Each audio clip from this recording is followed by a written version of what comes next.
Hi all, this is Muthu Meenal, Assistant Professor at the Department of Agricultural Engineering. Welcome back to the lecture series on the topic Precision Machinery and Equipments that comes under the unit Advanced Machinery, Equipment and Agricultural Engineering under the subject Automation Techniques in Agricultural Engineering for the students of second year, fourth semester. So before going into the session, I'd like to have a small glimpses on what we have seen on the previous classes.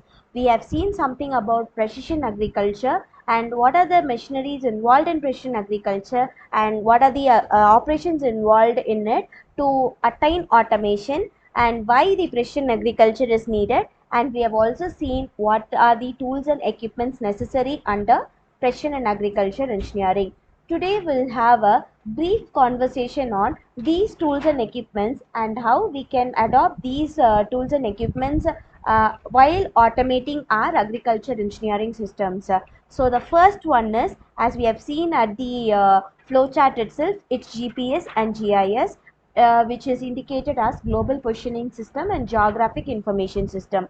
We always do know that we do send certain satellites with the help of rockets into the space so that we can collect certain data without any physical concepts under the term remote sensing. And to be precisely, you have to know that at an Earth orbit, there are set of 24 satellites available, and these 24 satellites are responsible for sending out radio signals that can be processed by a ground receiver to determine the geographic position on Earth.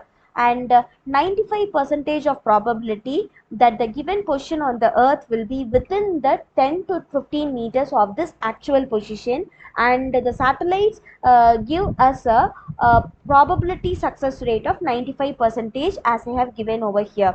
And also it helps us to precise the mapping of farms together with the appropriate nature, and it allows us to map them precisely, and the software informs the farmers about the status of this crop and which part of the farm requires what input such as water, fertilizer or pesticides. Also, the software helps us to import, export and process spatially and temporally geographical distributed data. This is what we do under GPS and GIS system. After the data has been collected, these data could be splitted up into several grid samplings under the concept of grid sampling tools and techniques. So under grid sampling, a method of breaking a field into grids of about 0.5 to 5 hectares, which comprises of several squares, and the sampling soil within the grids is useful to determine the appropriate rate of application of fertilizers. This will help us to collect several samples from each grid and mix them and send to the laboratory for analysis, and these data will be processed, analyzed and make them into a map, and these data will be interpreted with the help of variable rate technology, which we will see now.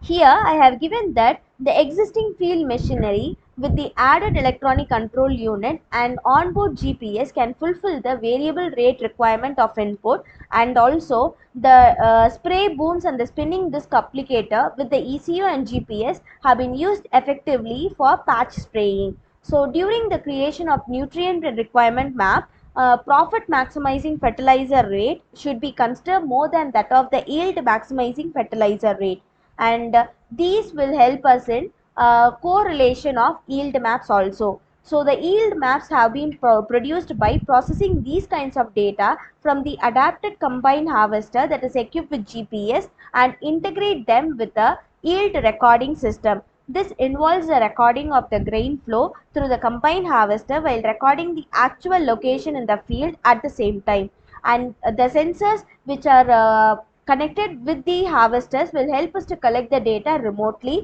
and the remote sensors is said to be as they indicate variations in the color of the field that corresponds to changes in soil type, crop development, field boundaries, roads, water, etc., and the aerial and satellite imagery can be processed to provide vegetative indices which reflect the health of the plant. So this is what I have prepared for today's class. We'll see the remaining tools and equipments in the next class. If there is any kind of doubt, you guys can contact me anytime. Thank you. See you at the next class.